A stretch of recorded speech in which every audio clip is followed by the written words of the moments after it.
Commonwealth games లో భారత్ తొలి స్వర్ణాన్ని సాధించింది. వెయిట్ లిఫ్టింగ్ 48 కిలోల విభాగంలో మీరాబాయి చాను స్వర్ణ పతకాన్ని సొంతం చేసుకుంది. కామన్వెల్త్ క్రీడల్లో మీరాబాయి వరుసగా మూడోసారి గోల్డ్ మెడల్ సాధించడం విశేషం. ఇంతకు ముందు 2018లో గోల్డ్ కోస్ట్, 2022 బర్మింగ్హామ్ లోను మీరాబాయి స్వర్ణ పతకాలను గెలుచుకుంది.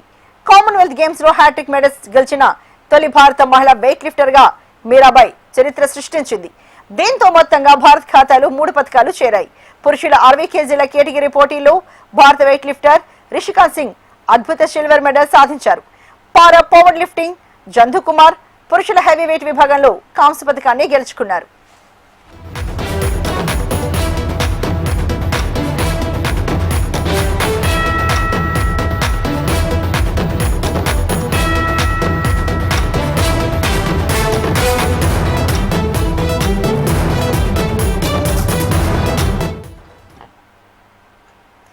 పరీక్షల సంస్కరణలపై కేంద్రం కీలక నిర్ణయాన్ని తీసుకుంది.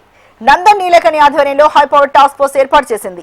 పోటీ పరీక్షల నిర్వహణలో పారదర్శకతతో పాటు అక్రమాల నివారణ లక్ష్యంగా కేంద్రం సంస్కరణలు తీసుకోబోతోందని ప్రధాని మోడీ అన్నారు. విద్యార్థుల భవిష్యత్ కోసం చర్యలు తీసుకుంటామని మోడీ తెలిపారు.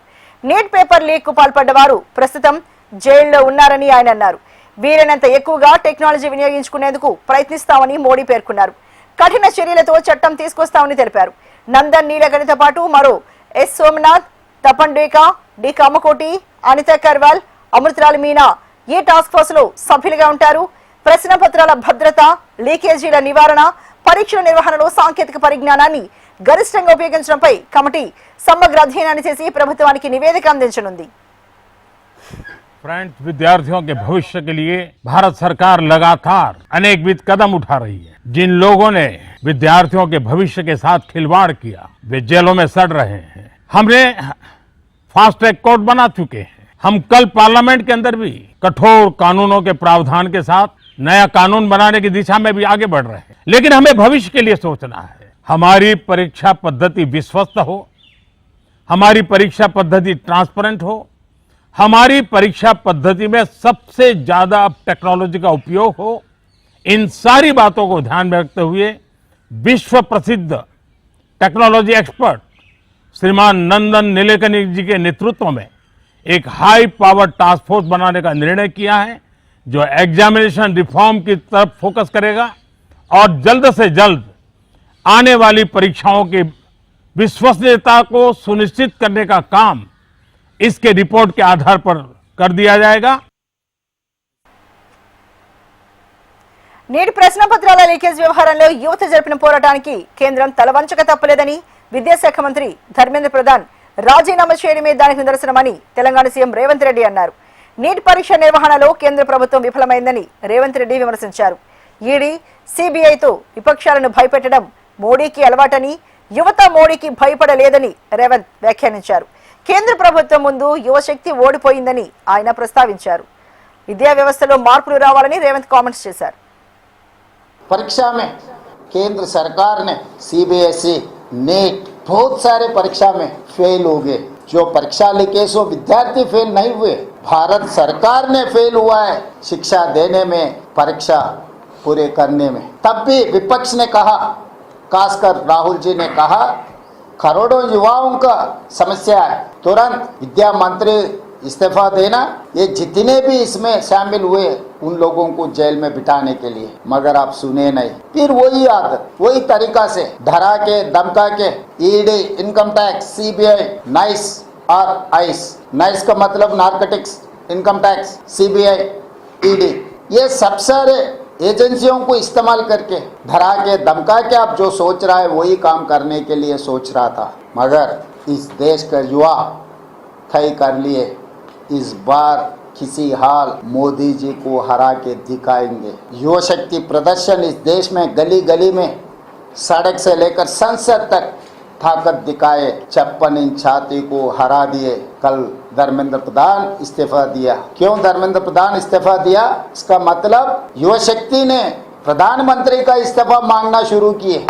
जब प्रधानमंत्री का इस्तीफा के बारे में जब चर्चा शुरू हो गए तब प्रधानमंत्री ने ये सोचे ये बेहतर है धर्मेंद्र प्रधान को इस्तीफा दिलवा देंगे. తెలంగాణలో రైల్వేల అభివృద్ధికి కేంద్ర ప్రభుత్వం కృషి చేస్తుందని కేంద్ర మంత్రి కిషన్ రెడ్డి అన్నారు. సిద్దిపేట జిల్లా కొమరవెల్లిలో రైల్వే స్టేషన్ ను కేంద్ర మంత్రులు కిషన్ రెడ్డి, బండి సంజయ్ ప్రారంభించారు. కేవలం 25 రూపాయలతోనే సికింద్రాబాద్ నుంచి కొమరవెల్లి మల్లన్న క్షేత్రానికి చేరుకోవచ్చని తెలిపారు. కొమరవెల్లి రైల్వే స్టేషన్ వద్ద డబుల్ లైన్ ట్రాక్ తో పాటు 2 ప్లాట్ఫామ్లు ఏర్పాటు చేయడానికి కృషి చేస్తామని మాటిస్తున్నానని ఆయన అన్నారు. రైల్వే స్టేషన్ నుంచి కొమరవెల్లి మల్లన్న ఆలయానికి కనెక్టివిటీ షెడ్యూల్ బస్సులు ఏర్పాటు చేయాలని అధికారులకు సూచించారు. గత 2 రోజులుగా అనేక రాష్ట్రాల్లో జరుగుతున్నటువంటి సంఘటనలు కానీ చాలా దురదృష్టకరము. ఇవి పూర్తిగా రాజకీయ ప్రేరేపితమైనటువంటి సంఘటనలు. ఇవి అమాయకులైనటువంటి విద్యార్థులను అడ్డం పెట్టుకొని రాజకీయ శక్తులు, దేశ వ్యతిరేక సంస్థలన్నీ కూడా కుట్రలు పన్ని ఈ రకమైనటువంటి దాడులకు, ప్రతిదాడులకు కారణమవుతా ఉన్నారు. జంతర్ మంతర్లో జరుగుతున్నటువంటి విద్యార్థుల ఉద్యమాన్ని అండగా పెట్టుకొని దేశంలో పూర్తిగా ప్రజా ఆదరణను కోల్పోయి ఎక్కడ ఏ రాష్ట్రంలో కూడా అడ్రస్ లేకుండా ఓడిపోతున్నటువంటి కాంగ్రెస్ పార్టీ కానీ, కమ్యూనిస్ట్ పార్టీలు కానీ తమ రాజకీయ అస్తిత్వం కోసమో విద్యార్థులు ప్రభుత్వానికి చిత్తశుద్ధి ఉంటే ఎమ్మెల్సీలను రాజీనామా చేయించి జెన్సీలకు ఎమ్మెల్సీ పదవులు ఇవ్వండి అని కేంద్ర మంత్రి బండి సంజయ్ అన్నారు. వృద్ధులకు, వయసు దాటిన పెద్దలకు యూత్ కోటాలో పదవులు ఇవ్వడం కాంగ్రెస్ కు అలవాటంటూ విమర్శించారు. బీజేపీకి దేశం ఫస్ట్, పార్టీ నెక్స్ట్, అలాగే సెల్ఫ్ లాస్ట్ అని ఆ కోణంలోనే ధర్మేంద్ర ప్రధాన్ రాజీనామా చేశారని అన్నారు. కేసీఆర్ 10 ఏళ్ల పాలనలో రాష్ట్రానికి 8.5 కోట్ల అప్పులు చేస్తే రేవంత్ రెడ్డి 2 ఏళ్లలో 2.5 లక్షల కోట్ల అప్పు చేశాడని ఆరోపించారు. రాష్ట్రం కేంద్రంతో సత్సంబంధాలు కలిగి ఉండాలి కానీ ఘర్షణ వాతావరణం కరెక్ట్ కాదని బండి సంజయ్ సూచించారు. ముఖ్యమంత్రిగా చిత్తశుద్ధి ఉంటే వెంటనే ఇక్కడనే జడ్జీలతో ఇక్కడే తెలంగాణ రాష్ట్రం స్టార్ట్ చేయాలి. కాబట్టి కేంద్రంతో ఘర్షణ వాతావరణం మంచిది కాదని నేను సలహా ఇస్తున్నాను. కేసీఆర్ చాలా తెలుగు మంత్రులు అనుకున్నారు. ఫస్ట్ 5 సంవత్సరాలు నరేంద్ర మోడీ గారు మంచోడు, ఇల్లు చెరువు చెప్పి కేంద్ర ప్రభుత్వం సహకరించి నిధులన్నీ తీసుకొచ్చుకున్నాడు. తెలంగాణ రాష్ట్రంకి నిధులు కేంద్ర ప్రభుత్వం ఇచ్చింది. మళ్ళీ నెక్స్ట్ టైం ఏం చేసి నెక్స్ట్ టైంలో కేంద్రంతో ఘర్షణ పడ్డాడు. అతి తెలివి అయిపోయింది అనేది. అయిపోయి ఏమైంది, 8 లక్షల కోట్లు అప్పు చేసింది. ఇవాళ కాంగ్రెస్ పార్టీ పరిస్థితి ఏంది, వాళ్ళు 8 లక్షల కోట్లు కేంద్రంతో ఘర్షణ పడితే 8 లక్షల కోట్లు అప్పు చేశారు. ఇవాళ కాంగ్రెస్ పార్టీ ప్రభుత్వం అదే 2 సంవత్సరాల్లో 2 లక్షల కోట్లు అప్పు చేశారు. ఇది పద్ధతి మంచిది కాదు అని చెప్పి మేము చెప్తున్నాం. తెలంగాణ రాష్ట్రం అంటే జంజీలకు మంత్రి పదవులు ఇచ్చి రేవంత్ రెడ్డి గారు ఒక స్ఫూర్తిదాయకంగా ఉండాలని కోరుకుంటున్నాం. సీఎం రేవంత్ వ్యాఖ్యలపై ఎంపీ రఘునందన్ కౌంటర్ ఇచ్చారు. గూట్లో రాయి తీయలేని వాడు ఏట్లో రాయి తీస్తాడట అంటూ విమర్శించారు. సీఎం రేవంత్ మాటలు అలాగే ఉన్నాయని మండిపడ్డారు. నీట్ పేపర్ లీకేజ్ ఘటనపై తమ కేంద్ర మంత్రి రాజీనామా చేశారని, కాంగ్రెస్ ప్రభుత్వంలో 10th పేపర్ లీక్ అయింది కాబట్టి సీఎం రేవంత్ కూడా రాజీనామా చేస్తారని ఆశించానన్నారు. దేశంలో మీరు అధికారంలో వచ్చినప్పుడు మంత్రి పదవి ఇవ్వడం కాదు, తెలంగాణ కాంగ్రెస్ ప్రభుత్వంలో 30 ఏళ్లలోపు ఉన్న ఎమ్మెల్యేలకు మంత్రి పదవి ఇవ్వండి అంటూ ఎంపీ రఘునందన్ రావు అన్నారు. వీడియో మీరందరూ కూడా చూసుంటారండి. చాలా స్పష్టంగా యువత ఆకాంక్షల్ని, యువత ఆశల్ని భారత ప్రభుత్వం గుర్తిస్తుంది, గౌరవిస్తుంది. మీ న్యాయపరమైనటువంటి డిమాండ్ల పట్ల మేము సానుకూలంగా ఉన్నామని ప్రధానమంత్రి గారు చాలా స్పష్టంగా చెప్పిండ్రు. విద్యార్థుల మీద కేసులు ఉన్నాయని చాలా స్పష్టంగా చెప్తున్నారు. విద్యార్థులు కాని వ్యక్తులు ఏమైనా చేస్తే తర్వాత ఆలోచిస్తారు. సంఘ విద్రోహ శక్తుల మీద కేసులు పెట్టమని అడుగుతారు, ఎవరైనా అడుగుతారు కదా, ఏ పార్టీ అయినా అడుగుతుంది కదా. విద్యార్థుల మీద కేసులు ఉండవు, అంతవరకు భరోసా ఇస్తున్నారు. 100% విద్యార్థుల న్యాయమైనటువంటి కోరికల్ని భారత ప్రభుత్వం గుర్తించింది, గౌరవించింది. అంతవరకు మిగతా ప్రభుత్వాలు కూడా చేస్తే బాగుంటుంది. 10th క్లాస్ పేపర్ నడపరాని వాళ్ళు 10th క్లాస్ పేపర్ లీక్ అయ్యి వాట్సాప్లలో 10 నిమిషాలకే కనబడితే మరి మా మంత్రి గారు రాజీనామా చేసిరు కదా కేంద్రంలో, మరి ఇక్కడ ముఖ్యమంత్రి గారు కూడా రాజీనామా చేయాలి కదా. నిన్న రాత్రి చేస్తాడేమో అనుకున్నాను నేను. ట్యాంక్ బండి మీద పోయి క్యాండిల్ లైట్ పట్టుకొని అంబేద్కర్ బొమ్మ కాడికి పోయి నాది కూడా తప్పైంది, 10వ తరగతిలో Telugu paper, Hindi paper leak అయింది, దానికి నేనే బాధ్యత వహిస్తున్నా, దేశంలో కాంగ్రెస్కి ఎవరు దిక్కులేడు నేనే ఉన్నా కాబట్టి నేనే బాధ్యత వహించి రిజైన్ చేస్తున్నా అని ఒక మంచి సాంప్రదాయానికి ముఖ్యమంత్రి గారు తెరలేపుతారని అనుకున్నా నేను. లేపాలనే భగవంతుడు మంచి. పేపర్ లీకేజీలపై కాంగ్రెస్ బీఆర్ఎస్ నాయకులకు మాట్లాడే హక్కు లేదని ఎంపీ డీకే అరుణ్ అన్నారు. నీట్ పేపర్ లీక్ జరిగిన వెంటనే కేంద్ర ప్రభుత్వం పరీక్షను రద్దు చేసి రీ ఎగ్జామ్ నిర్వహించి తప్పును సరిదిద్దుకుందని గుర్తు చేశారు. బీఆర్ఎస్ హయాంలో గ్రూప్ 1, కాంగ్రెస్ పాలనలో 10వ తరగతి పేపర్ లీక్ జరిగినప్పుడు ఎందుకు రాజీనామా చేయలేదని ప్రశ్నించారు. సీఎం రేవంత్ రెడ్డి, కేటీఆర్లకు పేపర్ లీకేజీలపై మాట్లాడే నైతిక హక్కు లేదని విమర్శించారు. పేపర్ లీకేజీలకు శాశ్వత పరిష్కారం కోసం కేంద్ర ప్రభుత్వం కఠిన చట్టాలు తీసుకురావాలని చూస్తోందని తెలిపారు. యువత రాజకీయాల కోసం తప్పుదోవ పట్టవద్దని, దేశ ప్రయోజనాలను దృష్టిలో ఉంచుకొని ముందుకు సాగాలని డీకే అరుణ పిలుపునిచ్చారు.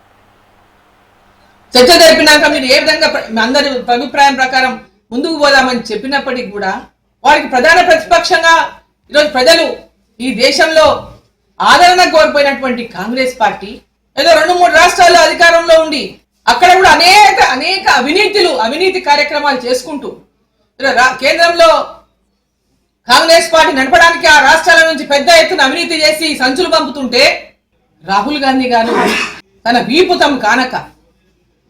తమ వీపును తాము చూసుకోలేక కేవలం ఆరోపణలు చేస్తే చాలు, సందట్లో సడేమియా నేను కూడా పోయి ఎన్నోతోన ధర్నా చేస్తే నాకేమో క్రెడిట్ వస్తుందనేటటువంటి ఆలోచన చేసి ఒక గౌరవం లేకుండా ఒక దేశ ప్రధాని అనేటటువంటి ప్రధానికి కూడా గౌరవం ఇవ్వకుండా పిల్లల్ని రెచ్చగొట్టారు. అసలు మీడియాలో కొందరు మాట్లాడుతున్నారంటే అసలు ఆ మాటలు విద్యావంతులు మాట్లాడేటటువంటి మాటలేనా? యువతనంతా నేను కోరుతున్నా, విద్యార్థుల్ని కోరుతున్నా, ఇటువంటి వారి యొక్క ఉచ్చులో దయచేసి మీరు పడకండి. వాస్తవాలు గ్రహించి ఎప్పుడైనా వాస్తవాలను గ్రహించండి. వాళ్ళ ఉచ్చులో పడి మీ భవిష్యత్తును పాడు చేసుకోకండి. దయచేసి మంచిగా చదువు. కాంగ్రెస్ ప్రభుత్వం రైతు సంక్షేమ ప్రభుత్వం అని మంత్రి తుమ్మల నాగేశ్వరరావు అన్నారు. ఉమ్మడి ఖమ్మం జిల్లాలో రైతులను ఆదుకునేందుకు సీతారామ ప్రాజెక్టు కెనాల్ ద్వారా సాగునీరు, తాగునీరు అందిస్తున్నామని తెలిపారు. ప్రస్తుత పరిస్థితుల్లో జిల్లాలో 3 లక్షల ఎకరాల పంటల సాగుకు నీరు అందజేస్తామన్నారు. ఎల్నినో ప్రభావం వల్ల రాష్ట్రంలో కరువు వచ్చే ప్రమాదం ఉందని, వర్షాభావ పరిస్థితులకు అనుగుణంగా 6 తడి పంటలు, పామాయిల్ సాగు చేసుకోవాలని మంత్రి తుమ్మల సూచించారు. కాబట్టి రైతాంగం కూడా మీరు ఆలోచన చేయండి. ఇది అందరూ అనుకున్నటువంటి మామూలు కరువు కాదు, తీవ్రమైనటువంటి కరువు. కాబట్టి దయచేసి మళ్ళీ నేను మిమ్మల్ని భయపెట్టడానికి చెప్పట్లా. మీరు భవిష్యత్తులో నష్టపోతే చూడాల్సి వస్తుందని చెప్పే బాధతోటి చెప్తున్నా. కాబట్టి అందరూ శాస్త్రవేత్తల కంటే తెలివైన వాళ్ళు మీరు, అదే విధంగా ఉద్యోగస్తుల కంటే, అధికారుల కంటే తెలివైన వాళ్ళు మీరు, రాజకీయ నాయకుల కంటే తెలివైన వాళ్ళు మీరు. మేము మీకు పాఠాలు చెప్పదలుచుకోలేదు, కానీ మీ అనుభవపూర్వకంగా ఈ యొక్క వచ్చేటటువంటి ఉపద్రవం ఇది ప్రకృతి వైపరీత్యం, భగవంతుడు కూడా దీన్ని ఆపే పరిస్థితి లేదు. కాబట్టి దయచేసి మీకున్నటువంటి అవగాహన మేరకి చిన్న పంటలు 90 రోజుల్లో, 80 రోజుల్లో, 70 రోజుల్లో వచ్చే పంటలు వేసుకోండి. దానికి ఏ రకంగా సాయం చేయాలో తప్పకుండా ప్రభుత్వ పరంగా ప్రయత్నం చేస్తా. అదే విధంగా ఇందాక మా రెడ్డి గారు చెప్తుండే ఎక్కడా మామిడి తోటలు వేయట్లేదు, వెంకటగిరికి మట్టికి మామిడి తోటలు వేస్తున్నారని. మీరు పామాయిల్ కూడా వేయండి, పామాయిల్ ని బతికిచ్చి ఆ పంటని ఇచ్చేటటువంటి బాధ్యత నాది. కాబట్టి ధైర్యంగా ఈరారెడ్డి గారు అంటాడు బోర్లు పడలేదు, నీళ్లు రాలేదు, ఆయన ఇంకా పాత కథే చెప్తుండు. మీ బోర్లు వచ్చేటట్టు చేస్తా, మీకు నీళ్లు వచ్చేటట్టు చేస్తా, మీకు పంట వచ్చేటట్టు చేస్తా. అందరూ ధైర్యంగా.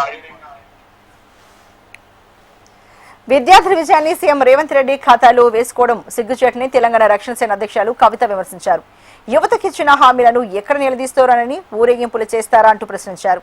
తెలంగాణ యువతకు ఎన్నో హామీలు ఇచ్చి మోసం చేసిన చరిత్ర కాంగ్రెస్ దేనని మండిపడ్డారు.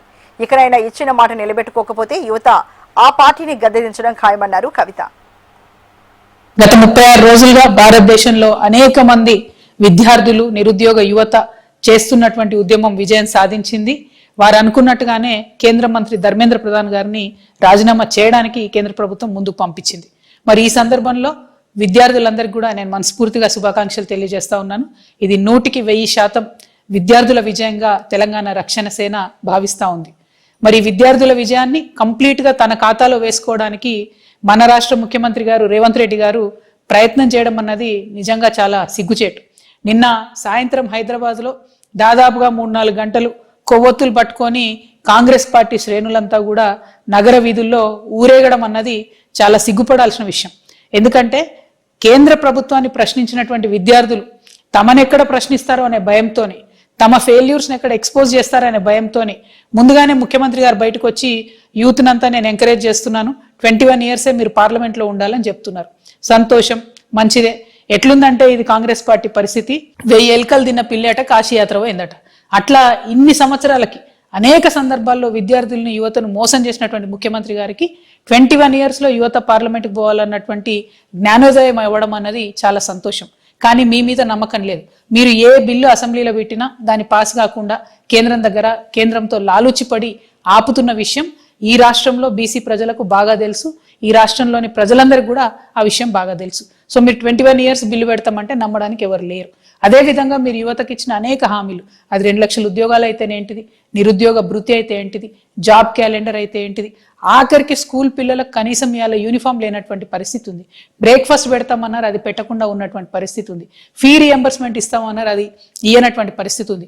పెద్ద అట్టహాసంగా ఉస్మానియా యూనివర్సిటీకి పోయి 1000 కోట్లు ఇస్తామని ప్రకటించి ఇప్పటివరకు ₹1 ఇవ్వనటువంటి చరిత్ర కాంగ్రెస్ పార్టీ చరిత్ర. రేవంత్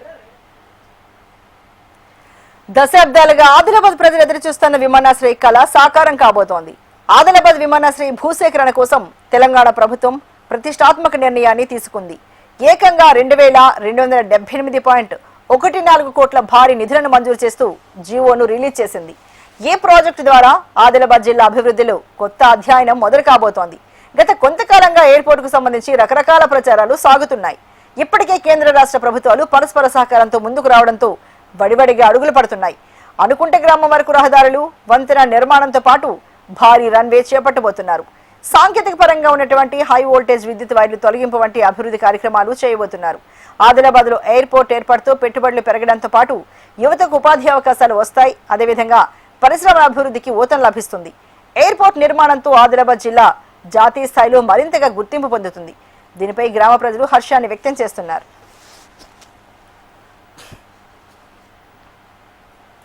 సూర్యాపేట జిల్లా తుంగతుర్తి నియోజకవర్గంలో మరోసారి టెన్షన్ వాతావరణం చెలరేగింది. తిరుమలగిరి మండల కేంద్రంలో మంత్రి కోమటిరెడ్డి వెంకటరెడ్డి, ఎమ్మెల్యే మందుల సామీల వర్గాల మధ్య ఘర్షణ చెలరేగింది. ఎమ్మెల్యేకు వ్యతిరేకంగా మంత్రి కోమటిరెడ్డి వెంకటరెడ్డి వర్గీయులు ప్రెస్ మీట్ పెట్టగా అది జరుగుతుండగా ఆ మంత్రివర్గీయులు ఎమ్మెల్యే మందుల సామీల అనుచరులు అడ్డుకున్నారు. దీంతో ఇరు వర్గాల మధ్య వాగ్వాదం, తోపులాట జరిగింది. పోలీసులు రంగప్రవేశం చేసి 2 వర్గాలను చెదరగొట్టారు.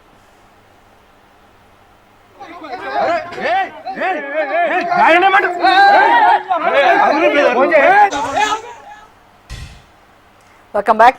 టీడీపీ ముఖ్య నేతలు ప్రజాప్రతినిధులతో సీఎం చంద్రబాబు టెలికాన్ఫరెన్స్ నిర్వహించారు. ప్రభుత్వ పథకాలను ప్రజల్లోకి తీసుకువెళ్లాలని ఆయన దిశానిర్దేశం చేశారు.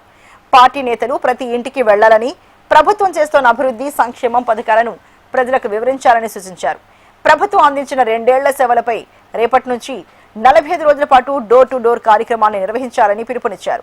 అంతేకాదు స్థానిక ఎన్నికల్లో అన్ని స్థానాలు గెలిచేలా కార్యక్రమాలు నిర్వహించాలని చెప్పారు. అలాగే కూటమి అభ్యర్థుల గెలుపులో పార్టీ నేతలు తీవ్రంగా కృషి చేయాలని సూచించారు. ప్రజలకు నచ్చని పనులు చేయొద్దని, యువత కోసం చేసిన కార్యక్రమాలను వివరించాలన్నారు. డబ్బుతో ప్రజాభిమానం రాదని, ప్రజల్లోనే ఉండాలని సీఎం చంద్రబాబు ఆదేశించారు. ఆగస్టు 1న దేశ ప్రధాని నరేంద్ర మోడీ భోగాపురం అల్లూరి సీతారామరాజు అంతర్జాతీయ విమానాశ్రయాన్ని ప్రారంభించబోతున్నారు. ఈ నేపథ్యంలో స్వాగత ఏర్పాట్లు, కార్యాచరణ, తీసుకోవాల్సిన చర్యలపై ఎయిర్పోర్ట్ ఉన్నతాధికారులతో మంత్రులు సమావేశాన్ని ఏర్పాటు చేశారు. ఎయిర్పోర్ట్ ప్రారంభం తర్వాత ఉత్తరాంధ్రకు ఉపాధి, ఉద్యోగ అవకాశాలు రాబోతున్నాయన్నారు మంత్రి కొండపల్లి శ్రీనివాస్.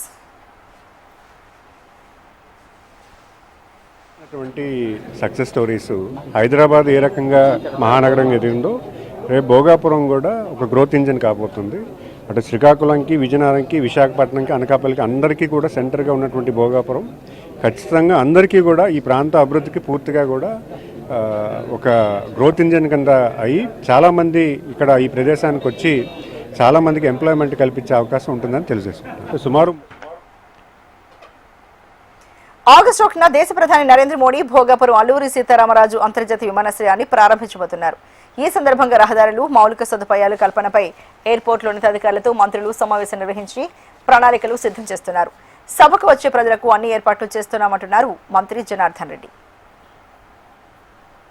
మొత్తం 6 జిల్లాల నుంచి వచ్చేటువంటి ఎవరైతే ఉన్నారో వాళ్ళందరికీ కూడా ప్రయాణంలో ఎలాంటి ఇబ్బందులు ఉండకూడదు అనేటువంటి ఉద్దేశంతో ఈరోజు చాలాసేపు చర్చలు జరిగాయి.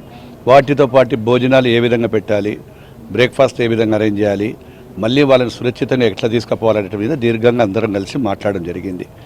ఎక్కడ కూడా ట్రాఫిక్ జామ్ కాకుండా ఎక్కడైనా ఇబ్బందులు ఉంటే పార్కింగ్లో కూడా ఏ పార్కింగ్లో ఏ వెహికల్స్ ఇవ్వాలి అవన్నీ కూడా కోడ్ నంబర్ ఇవ్వడము, దానికి ప్రతి వెహికల్కి ఒక విశాఖలో అభివృద్ధి పనులకు మరింత వేగం పెంచామని ఎంపీ శ్రీభరత్ అన్నారు. లక్ష్మీనరసింహ మార్ట్ ప్రారంభోత్సవంలో ఎంపీ శ్రీభరత్ పాల్గొన్నారు. 8 నెలల్లోనే రోడ్డు పనులను పూర్తి చేశామని చెప్పారు. స్థానికులు, ప్రజాప్రతినిధుల సహకారంతోనే ఇది సాధ్యమైందని పేర్కొన్నారు. గోపాలపట్నం నుంచి సింహాచలం వెళ్లే రోడ్డు పనులు కూడా త్వరలోనే పూర్తవుతాయని తెలిపారు. గిరి ప్రదక్షిణకు భక్తులకి మార్గం ఎంతో ఉపయోగకరంగా ఉంటుందన్నారు. కనెక్టివిటీ పెరగడంతో ప్రయాణ సమయం ఆదా అవుతుందని చెప్పారు. ఆగస్టు 1న ఎయిర్పోర్టు ప్రారంభానికి ప్రధాని మోడీ రానున్నారని వెల్లడించారు. అభివృద్ధి పనులపై ప్రజల నుంచి అభిప్రాయాలు తీసుకుంటామని తెలిపారు. అభివృద్ధి పనులకు కొందరు ఆటంకాలు కలిగించడం సరికాదని ఎంపీ శ్రీభరత్ అన్నారు. 8 నెలల్లో అంటే కంకణం పట్టుకుని చేయాలని గణబాబు గారు, కమిషనర్ గారు చాలా ప్రొయాక్టివ్గా దీన్ని మేనేజ్ చేసి పూర్తి చేయడం అభినందిస్తున్నాను టీం అందరినీ. అండ్ ఆయన అన్నట్టు 99 భవనాలు కూడా ఇవాళ అక్కడ డిస్టర్బ్ చేయాల్సి వచ్చింది కాబట్టి వాళ్ళు ఎవరైతే అక్కడ రెసిడెంట్స్ ఉన్నారో వాళ్ళందరినీ అప్రిషియేట్ చేస్తున్నారు. థ్యాంక్ యూ మీ సపోర్ట్ కోసం. ఈ ఒక రోడే కాదు, ఇప్పుడు అక్కడ గోపాలపట్నం నుంచి సింహాచలంకి వెళ్ళే దారి. వాయువ్య బంగాళాఖాతంలో వాయుగుండం ఏర్పడింది. రానున్న 24 గంటల్లో ఇది తీవ్ర వాయుగుండంగా మారే అవకాశం ఉందని ఏపీ విపత్తు నిర్వహణ సంస్థ తెలిపింది. సోమవారం పారాదీప్, సాగర్ ద్వీపాల మధ్య తీరం దాటే అవకాశం ఉందని తెలిపింది. వాయుగుండం ప్రభావంతో ఉత్తరాంధ్ర తీరం వెంబడి గంటకు 55 నుంచి 65 కిలోమీటర్ల వేగంతో బలమైన ఈదురు గాలులు వీచే అవకాశం ఉందని వివరించింది. సముద్రం అలజడిగా ఉంటుందని తీర ప్రాంత ప్రజలు అప్రమత్తంగా ఉండాలని వాతావరణ శాఖ సూచించింది. మత్స్యకారులు సముద్రంలోకి వేటకు వెళ్లొద్దని అధికారులు హెచ్చరించారు. విజయనగరం జిల్లాలో ఏపీ శాసనమండలి ప్రతిపక్ష నేత బొత్స సత్యనారాయణ కూటమి ప్రభుత్వంపై తీవ్రస్థాయిలో విరుచుకుపడ్డారు. ప్రజల సమస్యల పట్ల ప్రభుత్వం దృష్టి పెట్టట్లేదని ఆయన మండిపడ్డారు. కూటమి ప్రభుత్వం పబ్లిసిటీ కోసం పాకులాడుతోందని విమర్శించారు. డిఎస్సీ నిర్వహణలో పారదర్శకత పూర్తిగా లోపించిందని బొత్స మండిపడ్డారు. కేంద్రంలో నీటి పరీక్షల లీకేజ్ సమయంలోనూ ఇలాంటి కబుర్లే చెప్పారని ఇప్పుడు ఇక్కడ అదే పునరావృతం అవుతోందని అన్నారు. డిఎస్సీలో అవకతవకలపై సిబిఐతో విచారణ జరిపించారని డిమాండ్ చేశారు. అలాగే రాష్ట్రంలో 10,000 కోట్ల ఫీజు రియంబర్స్మెంట్ బకాయిలు ఉన్నాయని ఎప్పుడు విడుదల చేస్తారని అడిగారు. రాష్ట్రంలో ఉన్న సమస్యల పట్ల, ప్రజలు పడుతున్న ఇబ్బందుల పట్ల, జరుగుతున్న పరిణామం పట్ల ప్రభుత్వం ఏ కోసం ఆలోచించాలి. ఎంతసేపు ఒంటెద్దు పొగడుతో, అవినీతి కార్యక్రమాలతో ఆలోచన చేస్తూ కార్యక్రమాలు చేస్తుంది. ఏమంటే పబ్లిసిటీ కోసం ఆలోచన చేస్తుంది. ప్రభుత్వంలో పారదర్శకత ఉంటే, ప్రజల పట్ల చిత్తశుద్ధి ఉంటే, నిరుద్యోగుల పట్ల నిజాయితీగా మీరు. కేంద్ర విద్యాశాఖ నూతన మంత్రిగా ప్రహ్లాద్ జోషి బాధ్యతలు స్వీకరించారు. దేశవ్యాప్తంగా విద్యార్థుల ఆందోళన నేపథ్యంలో ధర్మేంద్ర ప్రధాన్ కేంద్ర విద్యాశాఖ మంత్రి పదవికి రాజీనామా చేశారు. ఈ క్రమంలో కొత్త విద్యాశాఖ మంత్రిగా ప్రహ్లాద్ జోషికి అదనపు బాధ్యతలు అప్పగించారు. నీట్ పేపర్ లీక్ సమయంలో ఆ నేపథ్యంలో విద్యార్థి నిరసన పరిస్థితుల దృష్ట్యా తాను ప్రధాని నరేంద్ర మోడీకి రాజీనామా సమర్పించినట్లు ధర్మేంద్ర ప్రధాన్ ఎక్స్ వేదికగా నిన్న ప్రకటించారు. దీంతో నూతనంగా బాధ్యతలు స్వీకరించిన అనంతరం ప్రహ్లాద్ జోషి సోషల్ మీడియాలో స్పందించారు. తనపై నమ్మకం ఉంచి ఈ బాధ్యతను అప్పగించిన ప్రధాని మోడీకి కృతజ్ఞతలు తెలిపారు. వినయంతో, కర్తవ్య నిష్ఠతో ఈ బాధ్యతను స్వీకరిస్తున్నానని పేర్కొన్నారు ప్రహ్లాద్ జోషి.